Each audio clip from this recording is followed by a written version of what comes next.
Hello and welcome back to Shameover. I am so glad that you are here. Today, I really want to focus on the holidays and what's coming up for a lot of us, literally coming up.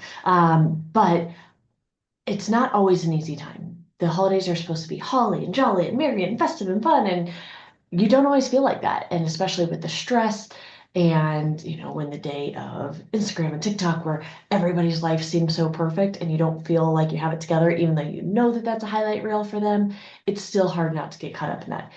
So today, I really just want to help you feel more prepared going into Christmas, New Year's, all of those big events where you might be around a lot of family or a lot of people who you're not used to seeing. You typically enjoy not seeing most of the year, or whatever that might look like. So I know that there's going to be a lot of excitement, a lot of fun, but also a lot of stress, anxiety, all the feels. So this is a way for you to, again, hopefully feel more prepared going into it. So some of the key holiday events that we have, number one, knowing that you're going to see people that you're maybe not psyched out of your mind to see. This can be really challenging because the holidays are, supposed to be, again, you're sharing this time with the most loved people, the people who mean the most to you, but we all know that that's not necessarily how it is. Sometimes we feel the pressure to be around people because it's the holidays, even though we choose not to spend a lot of time with them outside of the holidays. So as you're going into this, a few things that you can do just to really help get yourself in a good, healthy, positive mindset. Start your day off by moving your body. Get some exercise, even if you're going for a walk outside. If you do a workout class, you can literally even just do some walk up the stairs and down for a little bit, or do some jumping jacks or sit-ups or squats or little things, but get the body moving, get the blood flowing. This is just going to help you feel more present, feel in your body, and show up for yourself. Hydration is also key, regardless if you're drinking or not, but especially if you're drinking, hydration is one of the most important things you can focus on. Focus on water or sparkling water, basically anything that doesn't have calories or anything added extra to it is going to help. Already, when we are stressing, when we're having a lot more of these high calorie, salty foods, high sugar foods that we're not used to, we're going to need to stay hydrated to make sure our body can push out what it needs to, but also feel good. Hydration is a huge thing about making sure that we feel good. So stay hydrated. Do some breathing exercises, whether you're literally doing a visualization or you just take a minute to do some breathing, connect with your breath is going to be so powerful, not only before you go into these events, but also during. There's actually a reason why smokers actually have less stress than a lot of other people, and it's because they are very good at taking themselves outside, taking a breath, and taking a break, getting some fresh air, all of that. So take a note from smokers. Preferably don't smoke, please, just because we all know it's not great for you. Alcohol's not either, so not shaming anyone. But with that, take a note from them and remove yourselves. Connect with yourself, connect with your breath. This is especially going to help when you are in those awkward situations, the negative situations, the uncomfortable situations. We know those are likely going to come up sometime throughout the holidays. So being prepared for that is huge. Don't be afraid to start later. That can mean physically showing up later. Definitely when it comes to drinking, starting, if you normally start with mimosas, for example, push that off. If day drinking is not good for you, but it's a way to help get you through, don't do it. I promise you are going to thank yourself later for not participating earlier. So starting later is a huge thing you can do. You can also, again, leave, take breaks, and end earlier. So shortening not only that drinking gap, but even the amount of time that you are around people is going to be huge. And this can even be for my highly sensitive, deeply feeling people out there like me. Sometimes it's just too much. There's a lot of stimulation. It's hard to come down or to regulate ourselves. So these tips are going to help for you as well. So take the breaks, stop, take a breath. Most of all, when you are doing that breathing, when you're connecting with yourself, you're going to already be able to tell if you're getting a little elevated or not, whether that's, again, emotionally sensitive with things going on, and also when it comes to drinking. So, really practicing that intentional mindfulness will help in this area and in so many other areas of your life. If you haven't already had a company party, you probably all have, but when it comes to being around others, especially, and like sometimes we drink because it's the liquid confidence, and then we end up embarrassing ourselves or feeling the shame or the guilt or the regret the next day, not knowing necessarily what we said or what we did or all of those things. Take a note from Cinderella and leave early. Get out of there by midnight, probably before. Nothing good ever happens after that. So that's definitely something that you can really focus on, but slow it down. One rule that I have, shots were left in my 20s. I will never do a shot again. Shot of alcohol, I should say. Nobody needs to do that. Low and slow is going to be your best friend. So low alcohol content, huge, but the slower that you can drink, regardless of what you're drinking, is going to help. Even putting in extra soda water. If you're a wine drinker, for example, you can make it a sparkling or a little spritzer by putting in some soda water. It's going to water it down, help with the hydration, but also make it last a little bit longer because it's a little bit more liquid. So little things like that can really make the difference in these times where we're around a lot of booze, around a lot of, again, people or uncomfortable or excitement that is making us just want to keep going or want to not stop, whatever that looks like for you. These little things are going to help make the difference. You guys know, if this is not your first time listening in, booze-free options are your best friend. There are so many great ones out there now. The days of, the O'Doul's is your only option are far gone. So don't be afraid to check out some of those, especially if you're a beer drinker. There are so many phenomenal beers that honestly you could probably not tell the difference looking at the two, like taste, if you were to do a blind taste test, knowing which is which. So go in that direction. If you are a wine drinker, look for de-alcoholized wine. De-alcoholized is going to go through the same process as wine. It just goes one step further and they remove the wine at the end, as opposed to non-alcoholic wine can literally be juice. It doesn't have to go through any of the process that wine does. It doesn't even have to be made with the same ingredients. So little things like that are going to really help. And a lot of people are excited to see what options are out there. So this is a great way to provide options. And you can do a fun little taste test together. And if something is a total fail, like y'all get a laugh about it, right? The other thing I want to remind everyone, nobody knows what you're drinking, especially once it's in the glass. So if you are trying to drink less, if you are at the point where you're hoping not to drink at all, you just know it's not serving you right now, or for whatever reason your choice is, that is no one's business besides yours. Okay. So here's your permission to not have to worry about that. But once it's in the glass, no one knows. All the booze-free options look like the real thing. So put it in your favorite glass, go about your day, go about the event, party, whatever you're at. No one has to know what you're drinking. So on that note, please stop asking people why they're drinking, what they're drinking, if they're drinking, why they're not drinking. It is not your business. It is literally no one's business besides that person's.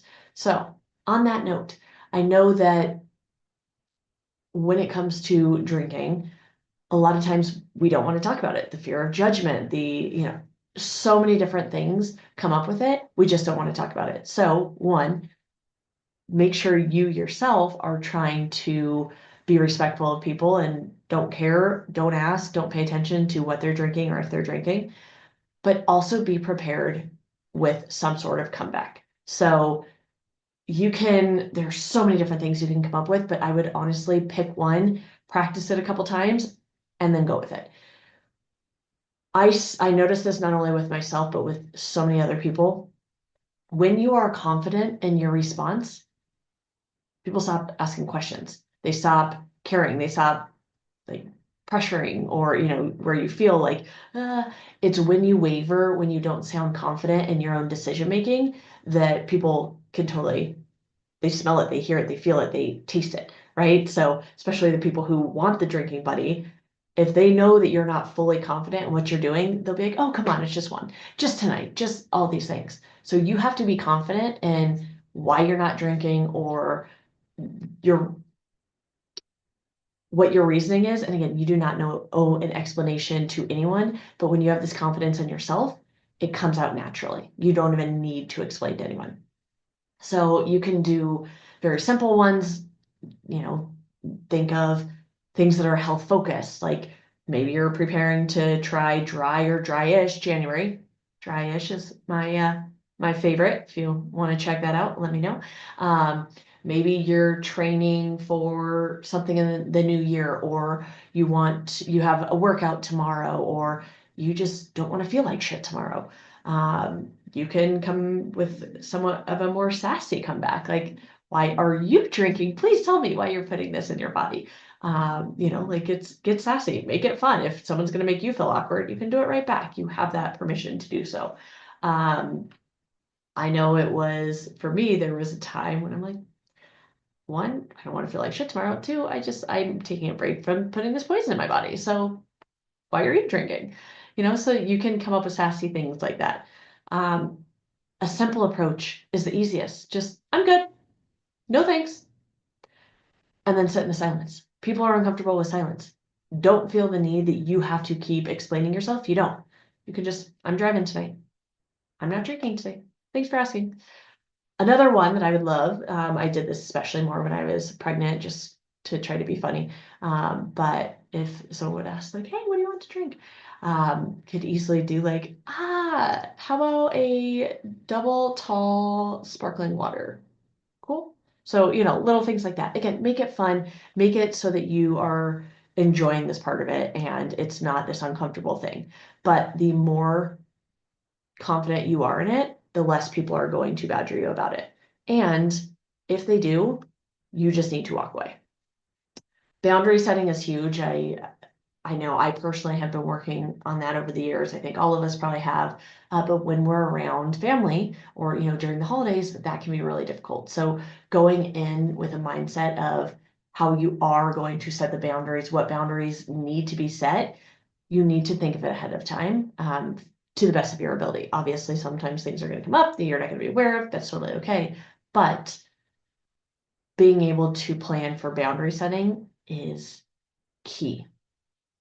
With that, a lot of times right now, yes, socially drinking is a very, very, very big thing. But drinking home alone is not unheard of at all. And especially, I know that even though the holidays we're supposed to be around people, that doesn't mean we always are.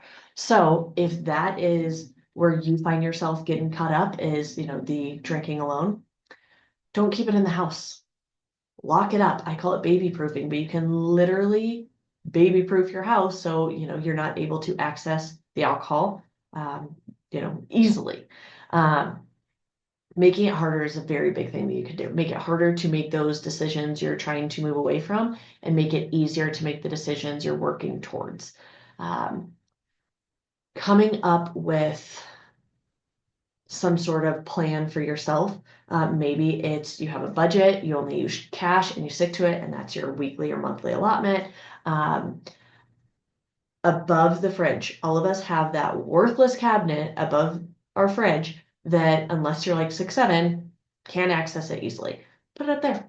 Again, make it harder to access the stuff that you're trying to not access and make it easier to make the good decisions. So the bar cart, even though I love it, sometimes those need to go away, or fill it with be-free options. Make it still pretty and fun and festive, but that doesn't mean it has to have alcohol on it. If that is something that seeing it, that visual cue is going to make you think about it, want it, then remove those visual cues. Our basically psychological being is so driven by the visual cues, we don't realize how much it impacts us. That's why advertising is literally everywhere, because we're seeing these things constantly and then it makes you want them subconsciously. So remove the visual cues of things that, again, you're trying to work on that you don't want to have present, and then replace them with visual cues of things that you are trying to replace them with healthier habits. Another thing when it comes to drinking home alone is before drinking, and this is whether you're home alone or it doesn't matter, but before drinking, if you really want to rewire your brain, what you need to do before you have any alcoholic beverage is do something that fills your emotional cup first. If you're filling your emotional cup before your physical one, you're automatically going to start rewiring your brain so that, if you were stressed, if you were emotional, if you were overstimulated, when we have a drink in those moments, every time we have those feelings, it's going to make us want that drink that much more. If you do something that fills up your emotional cup first before your physical cup, you're going to be taking care of that need, what you actually need. You can have the alcohol later. I'm not saying you don't get to drink at all, but it's having that separation and making sure that you're doing something that, again, fills your emotional cup. That means you're taking care of yourself and what you actually need in the moment, not what you want for a very small moment, which is the alcohol, right? So that is something you can definitely think of. Another great code word you can have for yourself, whether this is for your witching hour or when you're going back for another one, having a hard time finding your off button, anything along those lines, tell yourself the word wait. What am I thinking? Wait. When you ask yourself this, it can't just be, well, I'm thinking I want to drink, so I'm going to drink. You need to dig in a little bit more. When you actually do this, not only does the word wait make you subconsciously think like, oh, but I got to take a pause, but it also forces yourself to ask yourself this question. So you're not doing this mindlessly, but it makes you intentional. It forces you to be present for a moment. And when you are present, when you're mindful and intentional, you are not over drinking, you're not overeating, you're not over consuming anything when you are actually being present and mindful and intentional. So that is definitely one of my favorite little code words to have in my back pocket whenever I need. If you're having a hard time coming up with what fills your emotional cup, the most simplistic way that you can think of this is come up with your PS. P is anything that brings you pleasure. S is anything that helps reduce stress. These are all things that are going to really fill your emotional cup before, again, filling that physical one. It does sound very simple, and it is very simple, but I know that does not mean it's easy. I would have this list be as long and extensive as possible so that there's something that you can do on there. It doesn't matter what time of day it is, where you are, whether you're alone, whether you're with a million people, whether you're on a plane, stuck in traffic, in bed, it doesn't matter. There should be something on this list that you can do regardless of what's going on. These are, again, just the little things that can help bring you back to the present moment, get in your body, get in your breath, become intentional, become mindful. But more than anything, it's filling the void, feeling the whatever you need in the moment that we're typically using alcohol for example, or food or social media or, all these different things that we're consuming. Consumption's consumption. We're trying to fill a void. Sometimes we do, we're hungry. We need to eat. We're thirsty. We need to drink. We have trained ourselves that alcohol, social media, food can make those feelings make us feel better or make those bad feelings go away. And that is why it's so addictive, especially with the dopamine hit that we get from so much of it. So again, simplifying it with your PS is going to not only help reduce stress, make you feel more pleasure and purpose and everything, but it's going to help with your mental health, your emotional health, your physical health, everything. This is a very simple thing that you can do that can really be groundbreaking as far as changing your life in a sense. I know, kind of crazy. Some stress management techniques. I know that that's always a big thing when it comes to the holiday season is like, it's just, there's so much stress. There's so much going on. What can I do?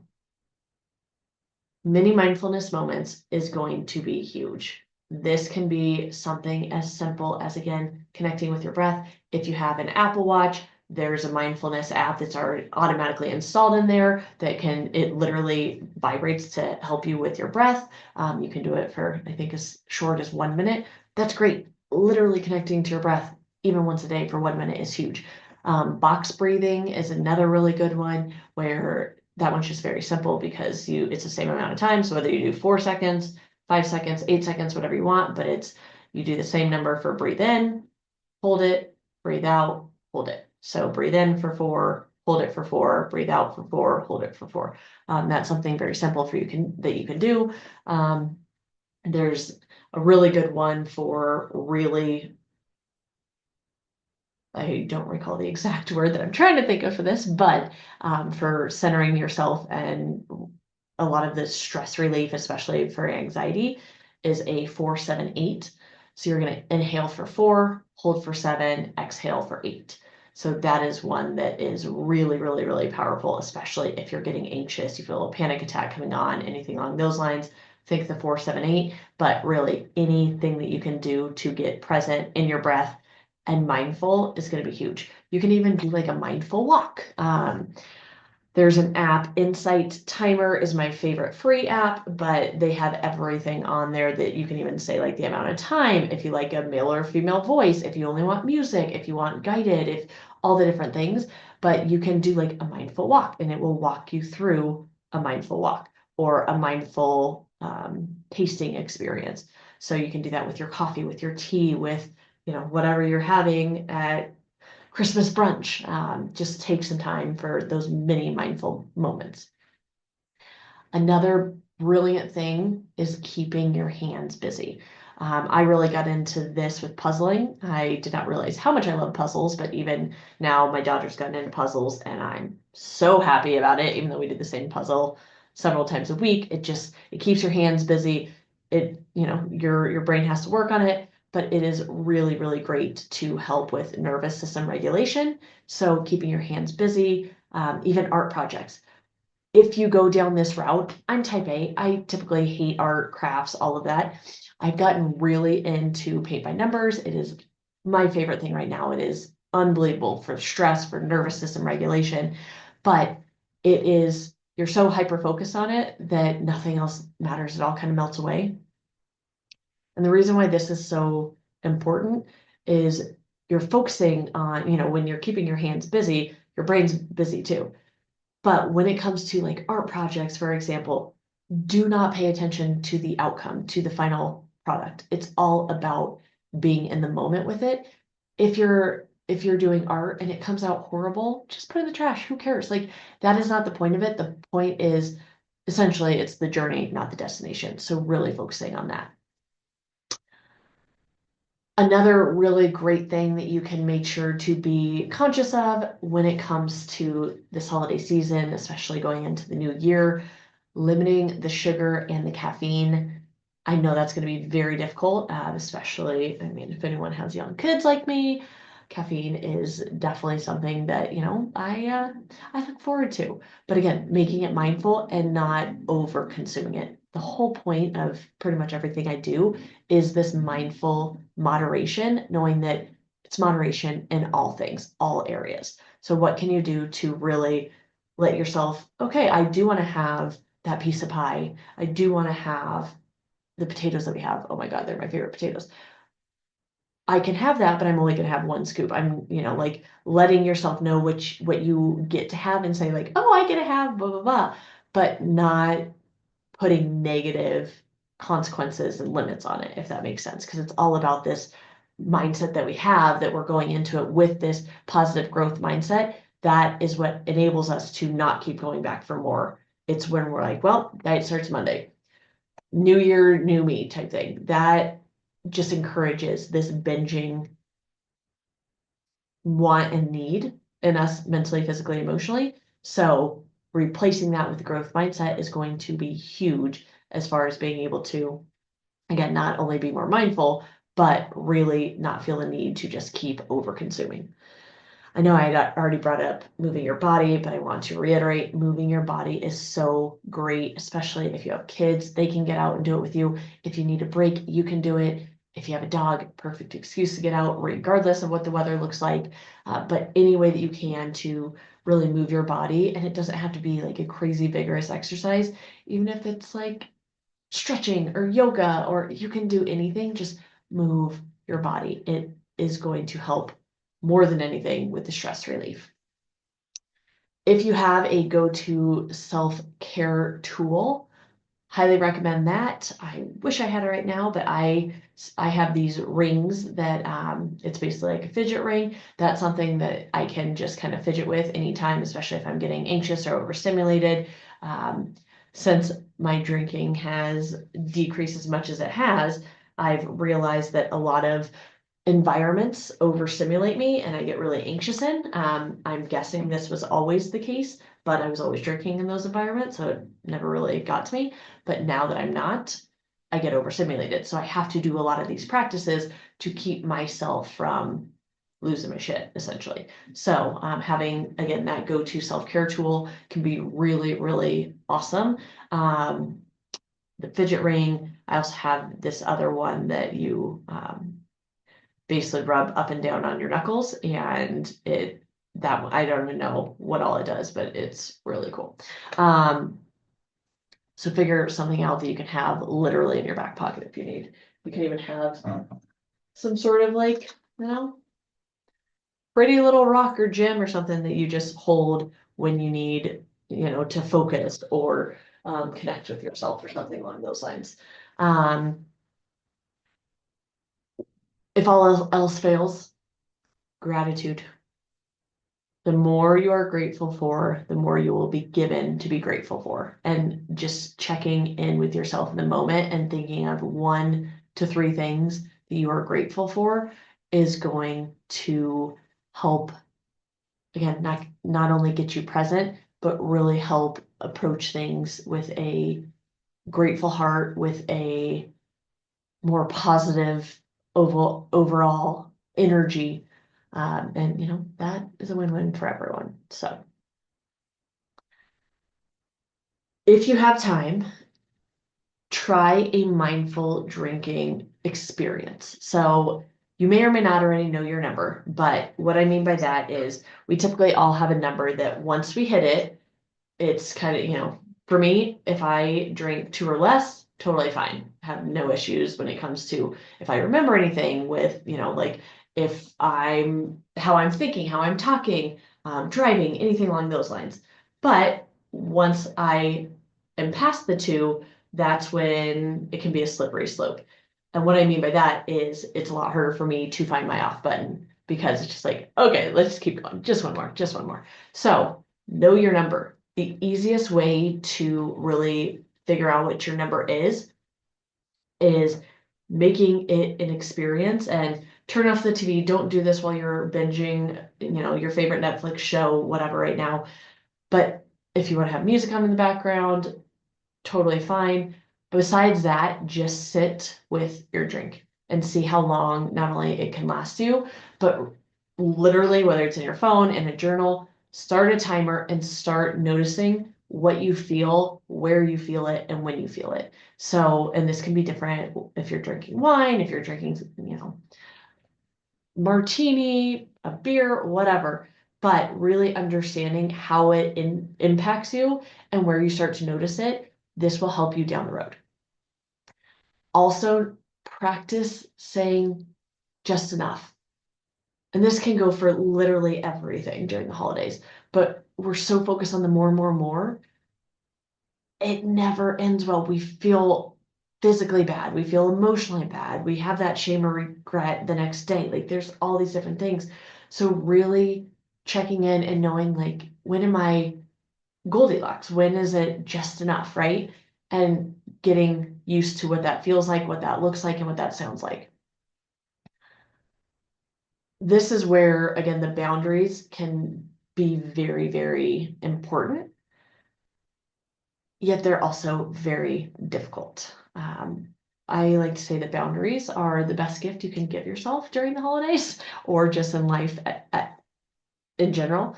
But really start by knowing your limits, and that could be time, your energy, your social commitments. Decide in advance, if you can, what does that look like and what are you willing to spend? What are you willing to spend financially? What are you willing to spend physically, energetically?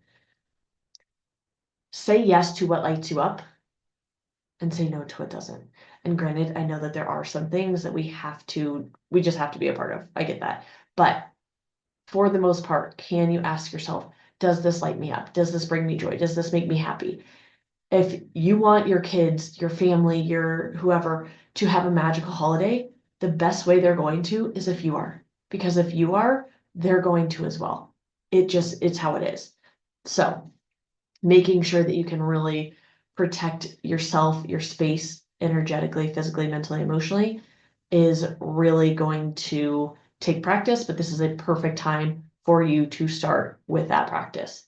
And that, number one, is by knowing yourself and what you do or do not need.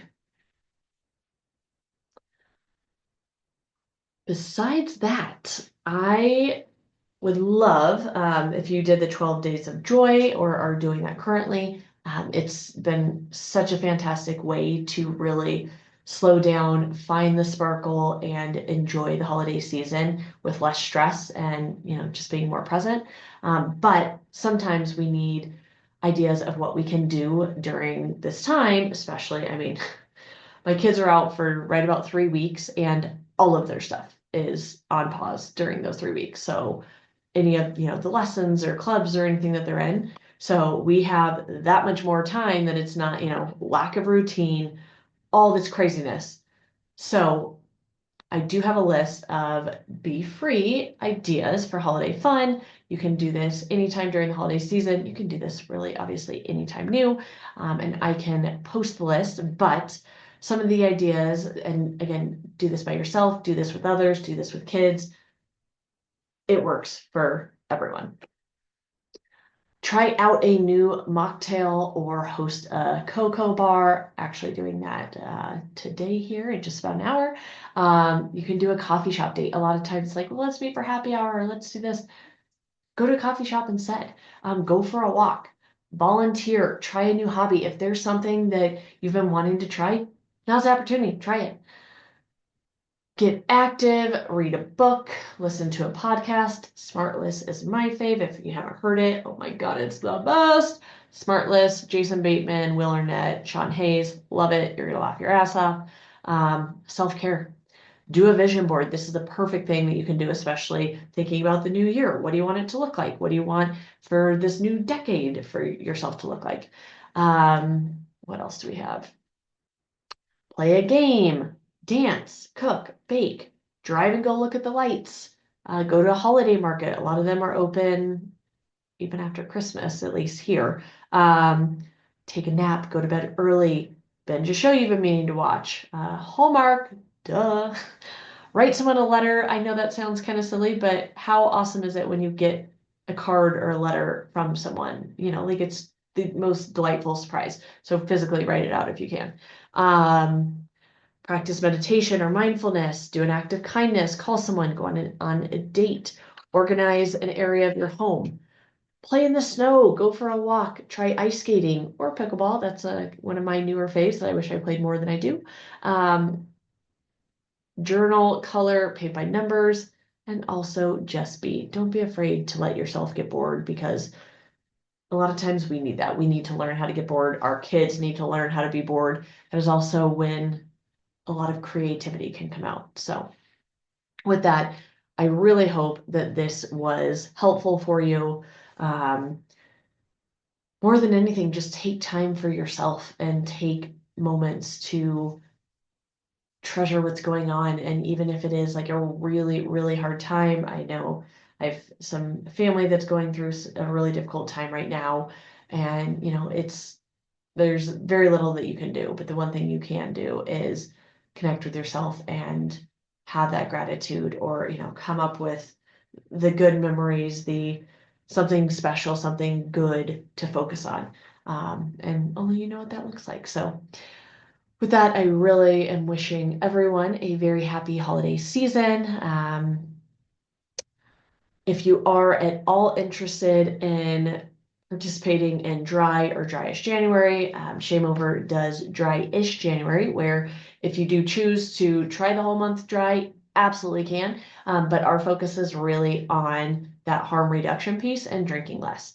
The reason why it is just so important to really focus on that is a lot of times people will participate in dry January, go the 30, is it 30 days? I believe 30, 31, 30. Anyway, go the month without any alcohol, but they're keeping themselves away from any possible trigger, completely isolating, avoiding all social gatherings, um, trying to reduce their stress. Some of the things that they're doing is really great, but there's a lot of white knuckling and avoidance going on that come the first week of February. The drinking is right back to where it was. A lot of times it actually makes the drinking worse. And the whole reason for that is because you're not doing the work during that time to actually understand yourself and your relationship with alcohol. And that is why I offer what I do with Dryish January so that you can have those changes that you're trying to make be much more long term, not just a short term, essentially the detox to retox loop that does not work for anyone. So if you want to improve your relationship with alcohol without having to go entirely all out sober and cold turkey, Dryish January is the perfect thing for you to try. Feel free to check out the website for that. There will also be a link in the show notes. Besides that, just so grateful you're here.